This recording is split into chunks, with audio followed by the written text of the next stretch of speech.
Good evening. I have asked for this time tonight in order to announce my answer to the House Judiciary Committee's subpoena for additional Watergate tapes, and to tell you something about the actions I shall be taking tomorrow, about what I hope they will mean to you, and about the very difficult choices that were presented to me.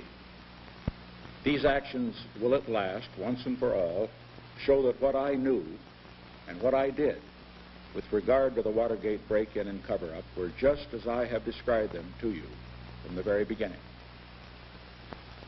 I spent many hours during the past few weeks thinking about what I would say to the American people if I were to reach the decision I shall announce tonight. And so my words have not been lightly chosen. I can assure you they are deeply felt. It was almost 2 years ago, in June 1972, that 5 men broke into the Democratic National Committee headquarters in Washington.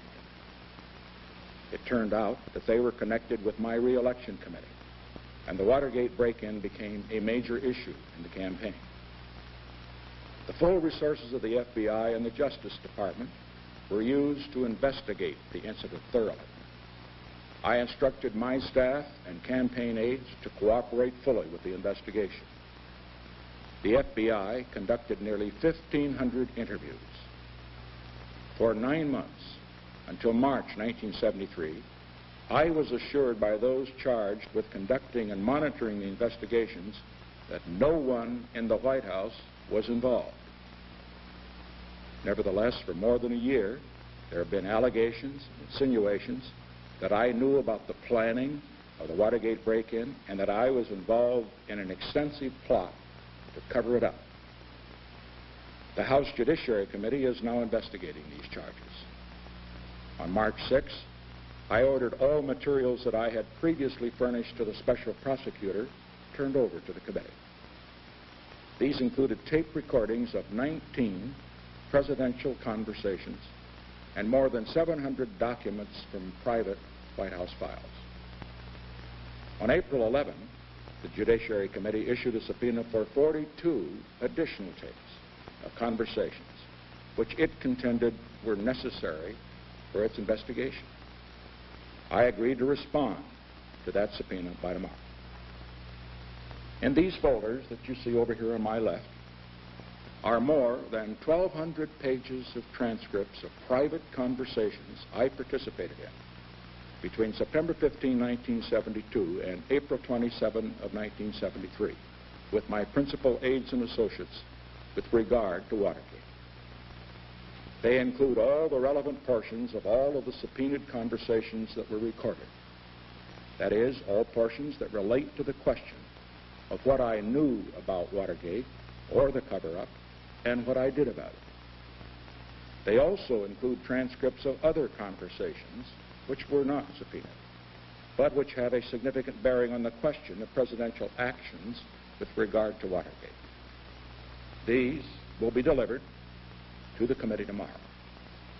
In these transcripts, portions not relevant to my knowledge or actions with regard to Watergate are not included, but everything that is relevant is included.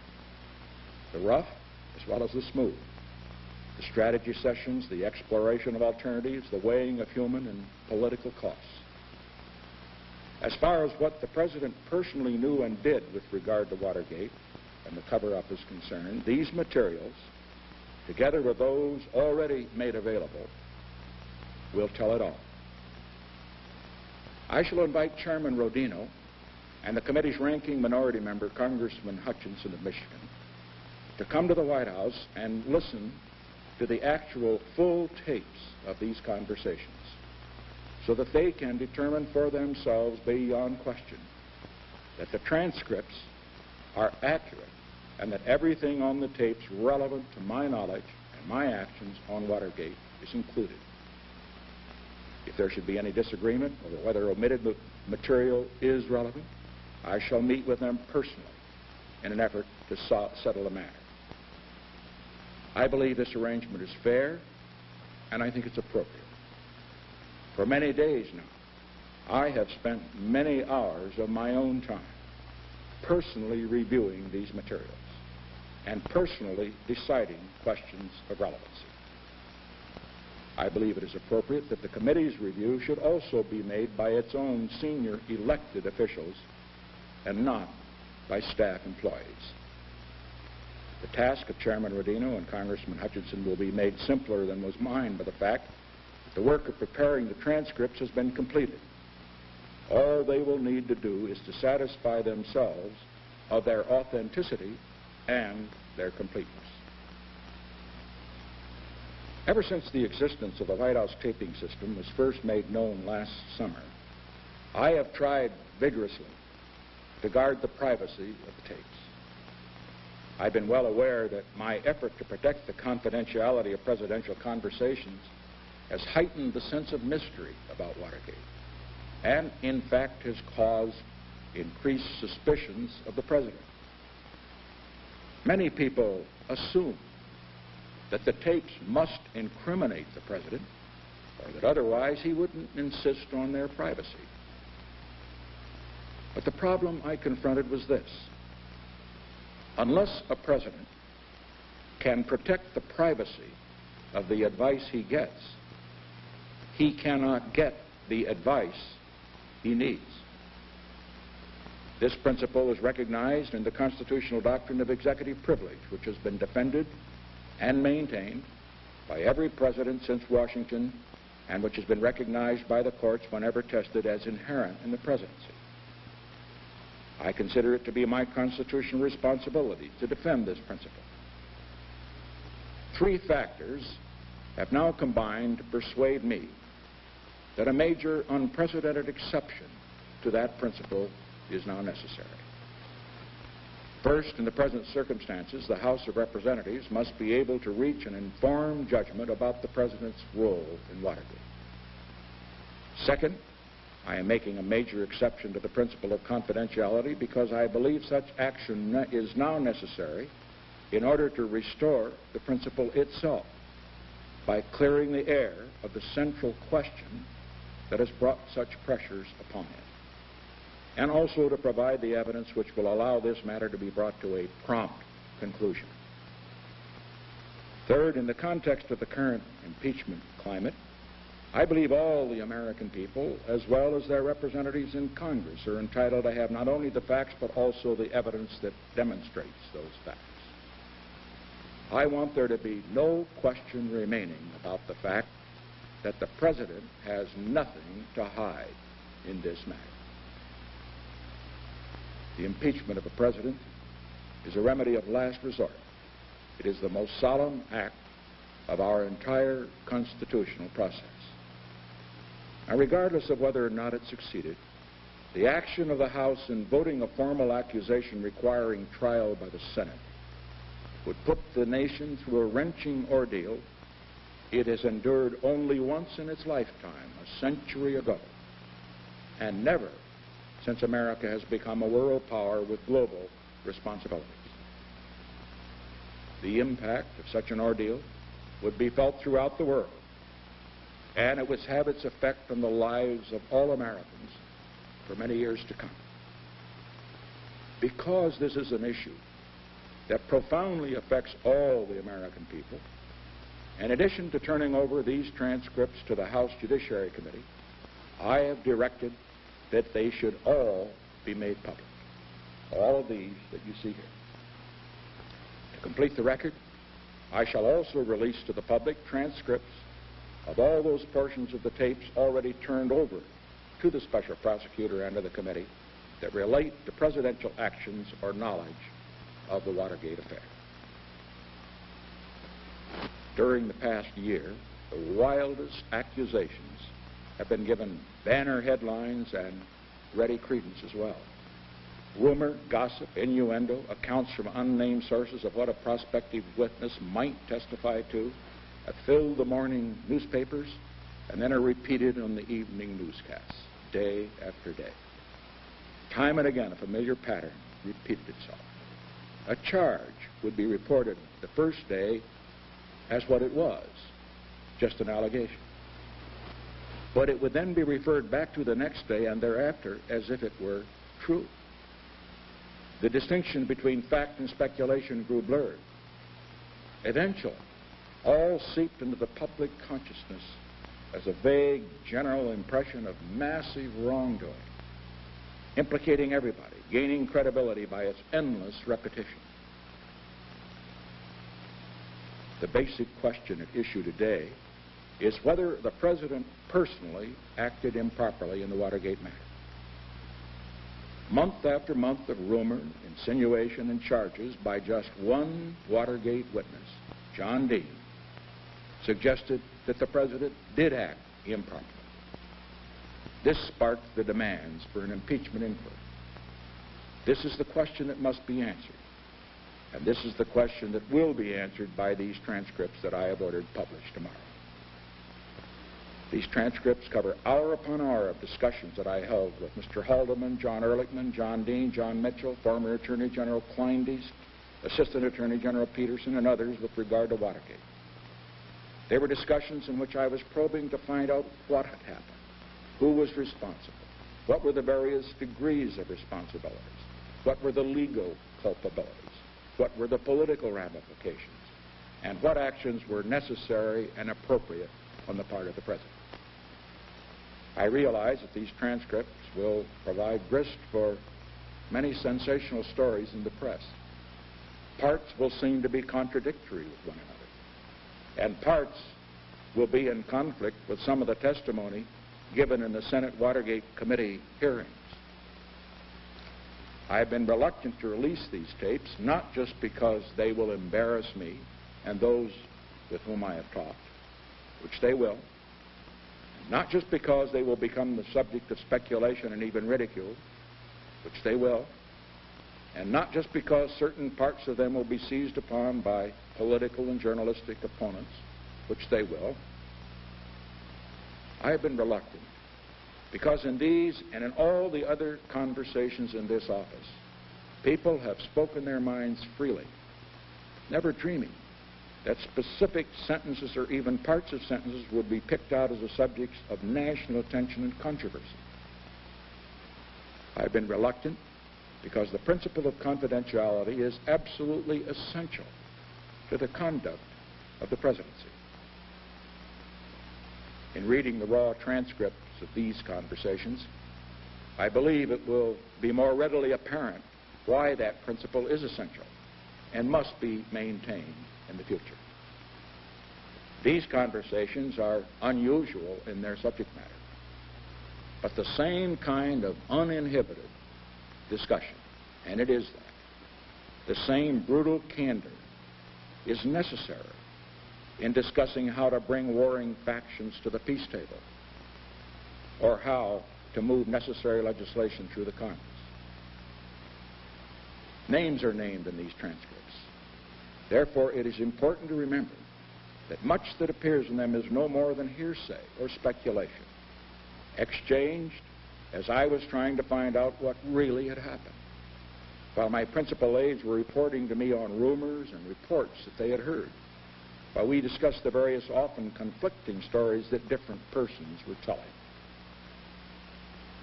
As the transcripts will demonstrate, my concerns during this period covered a wide range. The first and obvious one was to find out just exactly what had happened and who was involved. A second concern was for the people who had been or might become involved in Watergate. Some were close advisors, valued friends, others whom I had trusted. And I was also concerned about the human impact on others, especially some of the young people and their families who had come to Washington to work in my administration, whose lives might be suddenly ruined by something they had done in an excess of loyalty or in the mistaken belief that it would serve the interests of the President.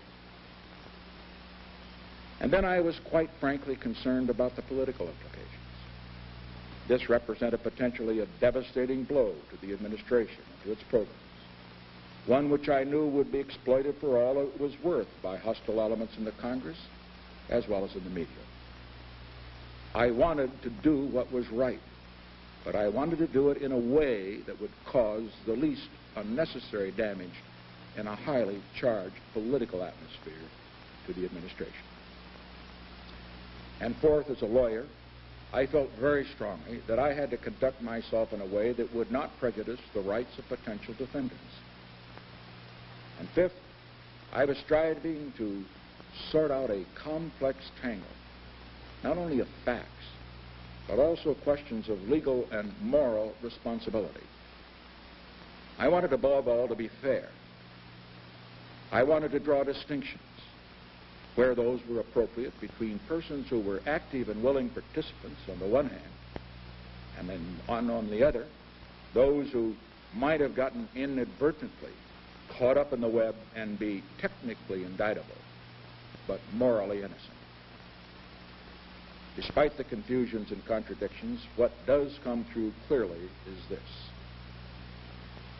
John Dean charged in sworn Senate testimony that I was fully aware of the cover-up at the time of our first meeting on September 15, 1972.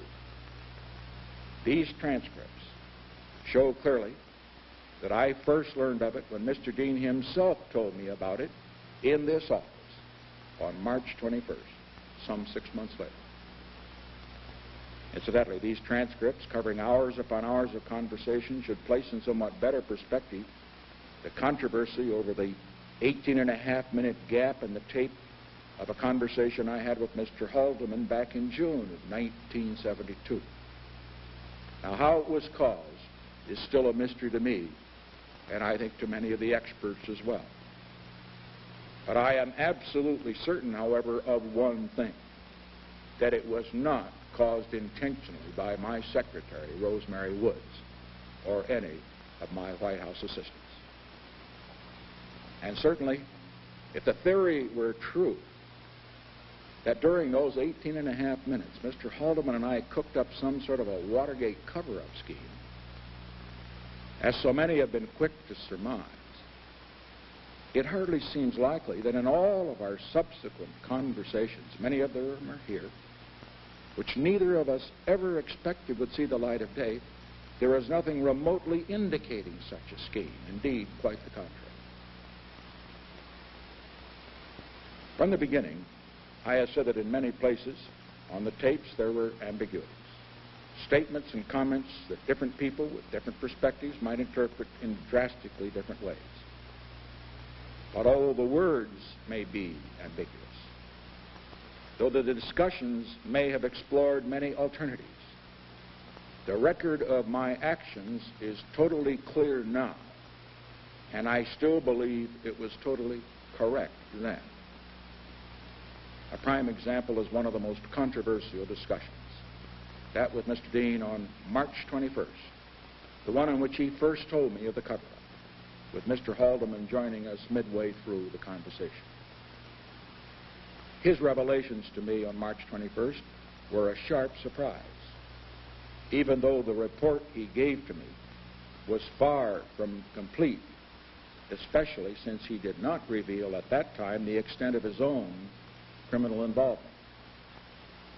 I was particularly concerned by his report that one of the Watergate defendants, Howard Hunt, was threatening blackmail unless he and his lawyer were immediately given $120,000 for legal fees and family support, and that he was attempting to blackmail the White House, not by threatening exposure on the Watergate matter, but by threatening to reveal activities that would expose extremely sensitive, highly secret national security matters that he had worked on before Watergate. I probed, questioned, tried to learn all Mr. Dean knew about who was involved, what was involved. I asked more than 150 questions of Mr. Dean in the course of that conversation. He said to me, and I quote from the transcripts directly, "I can just tell from our conversation that these are things that you have no knowledge of." It was only considerably later that I learned how much there was that he did not tell me then.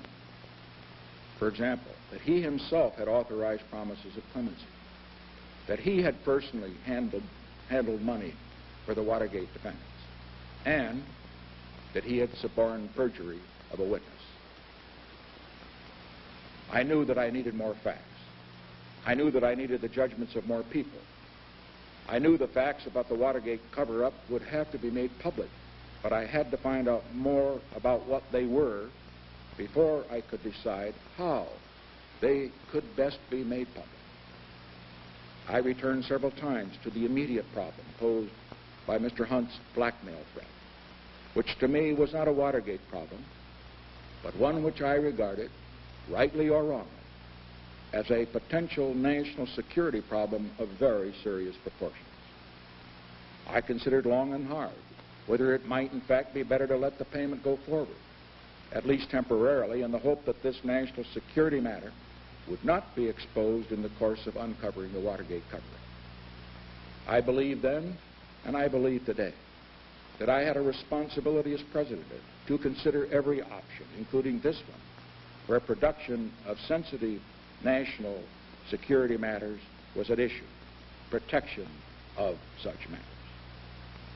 In the course of considering it, and of just thinking out loud, as I put it at one point, I several times suggested that meeting Hunt's demands might be necessary. But then, I also traced through where that would lead. The money could be raised, but money demands would lead inescapably to clemency demands, and clemency could not be granted. I said, and I quote directly from the tape, "It is wrong, that's for sure." I pointed out, and I quote again from the tape, "But in the end, we are going to be bled to death. And in the end, it is all going to come out anyway. And then you get the worst of both worlds. We are going to lose, and people are going to," then Mr. Haldeman interrupts me and says, "and look like dopes." And I responded, "and in effect, look like a cover-up. So that we cannot do." Now, I recognize that this tape of March 21 is one which different meanings could be read in by different people. But by the end of the meeting, as the tape shows, my decision was to convene a new grand jury and to send everyone before the grand jury with instructions to testify. Whatever the potential for misinterpretation there may be as a result of the different options that were discussed at different times during the meeting, my conclusion at the end of the meeting was clear. And my actions and reactions, as demonstrated on the tapes that follow that date, show clearly that I did not intend the further payment to Hunt or anyone else be made. These are some of the actions that I took in the weeks that followed in my effort to find the truth, to carry out my responsibilities to enforce the law. As the tape of our meeting on March 22nd, the next day, indicates, I directed Mr. Dean to go to Camp David with instructions to put together a written report. I learned 5 days later, on March 26th, that he was unable to complete it. And so on March 27, I assigned John Ehrlichman to try to find out what had happened, who was at fault, and in what ways, and to what degree. One of the transcripts I'm making public is a call that Mr. Ehrlichman made to the Attorney General on March 28, in which he asked the Attorney General to report to me, the President, directly any information he might find indicating possible involvement of John Mitchell or by anyone in the White House. I had Mr. Haldeman separately pursue other independent lines of inquiry. Throughout, I was trying to reach determinations on matters of both substance and procedure, on what the facts were and what was the best way to move the case forward. I concluded that I wanted everyone to go before the grand jury and testify freely and fully. This decision, as you will recall, was publicly announced on March 30, 1973. I waived executive privilege in order to permit everybody to testify. I specifically waived executive privilege with regard to conversations with the President, and I waived the attorney-client privilege with John Dean in order to permit him to testify fully and, I hope, truthfully. Finally, on April 14th, 3 weeks after I learned of the cover-up from Mr. Dean, Mr. Ehrlichman reported to me on the results of his investigation. As he acknowledged, much of what he had gathered was hearsay, but he had gathered enough to make it clear that the next step was to make his findings completely available to the Attorney General, which I instructed him to do. The next day, Sunday, April 15, Attorney General Kleindienst asked to see me, and he reported new information which had come to his attention on this matter. And although he was in no way whatever involved in Watergate, because of his close personal ties not only to John Mitchell but to other potential people who might be involved, he quite properly removed himself from the case. We agreed that Assistant Attorney General Henry Peterson, the head of the criminal division, a Democrat and career prosecutor, should be placed in complete charge of the investigation.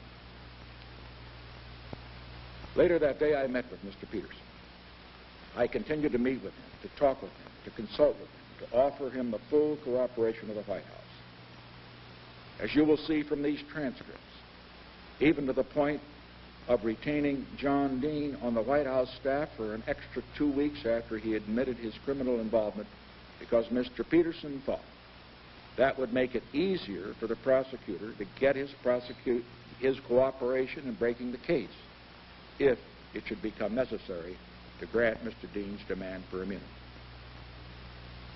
On April 15, when I heard that one of the obstacles to breaking the case was Gordon Liddy's refusal to talk, I telephoned Mr. Peterson and directed that he should make clear, not only to Mr. Liddy, but to everyone that, and now I quote directly from the tape of that telephone call, as far as the President is concerned, everybody in this case is to talk and to tell the truth. I told him, if necessary, I would personally meet with Mr. Liddy's lawyer to assure him that I wanted Liddy to talk and to tell the truth.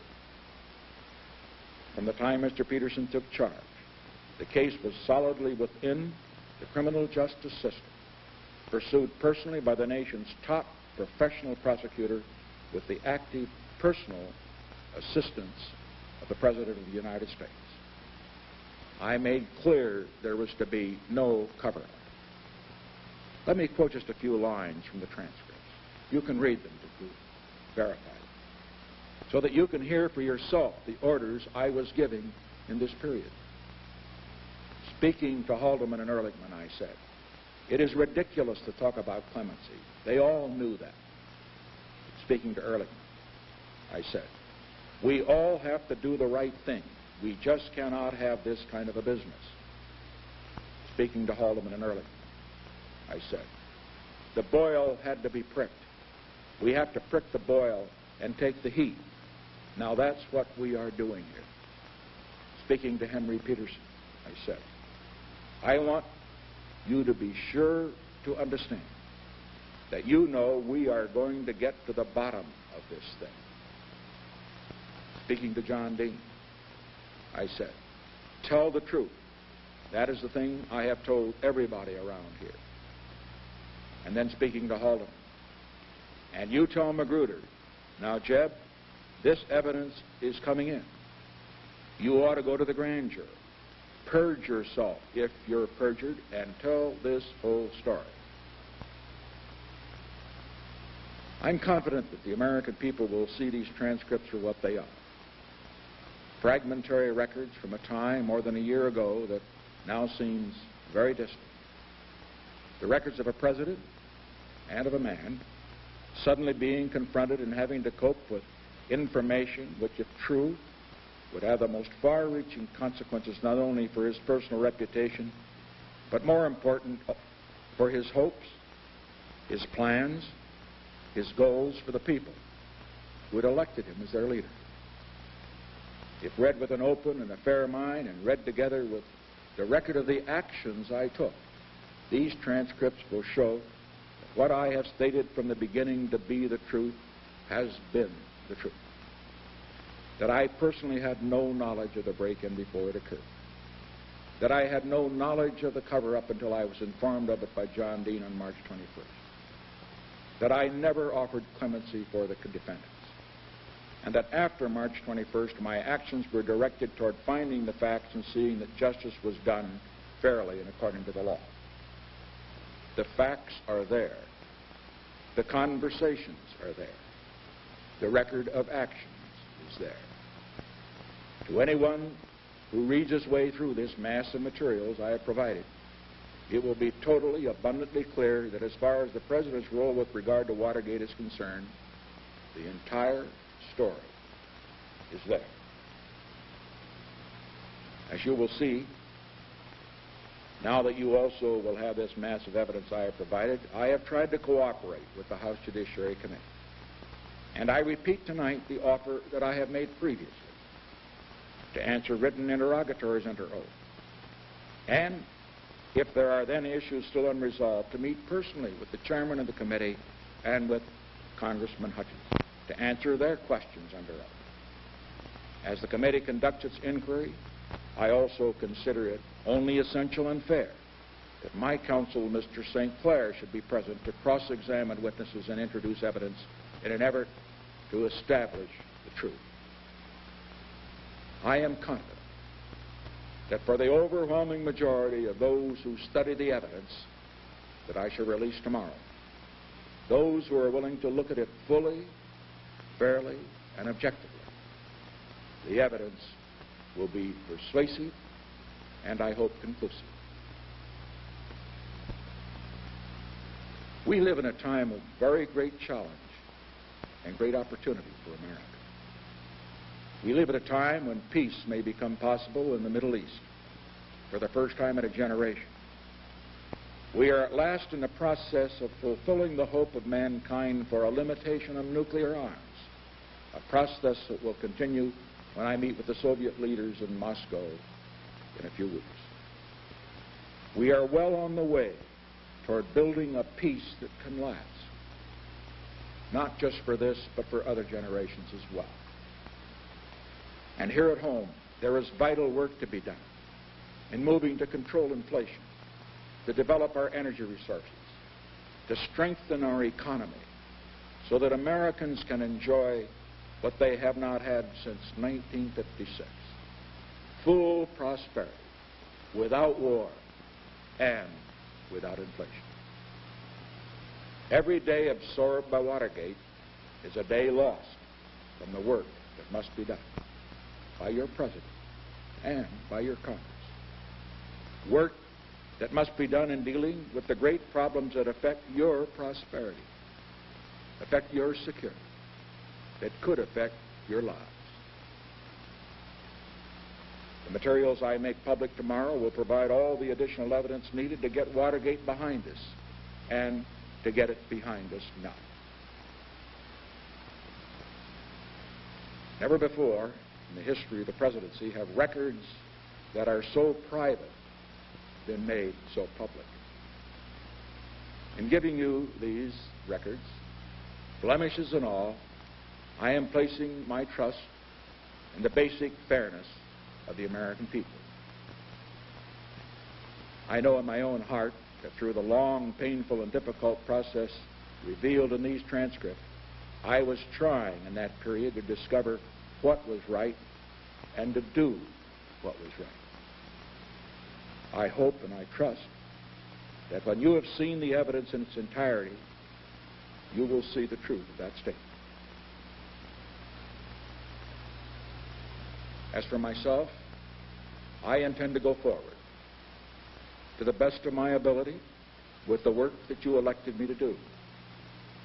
I shall do so in a spirit perhaps best summed up a century ago by another president when he was being subjected to unmerciful attack. Abraham Lincoln said, "I do the very best I know how, the very best I can, and I mean to keep doing so until the end. If the end brings me out all right, what is said against me won't amount to anything. If the end brings me out wrong, 10 angels swearing I was right would make no difference. Thank you and good evening.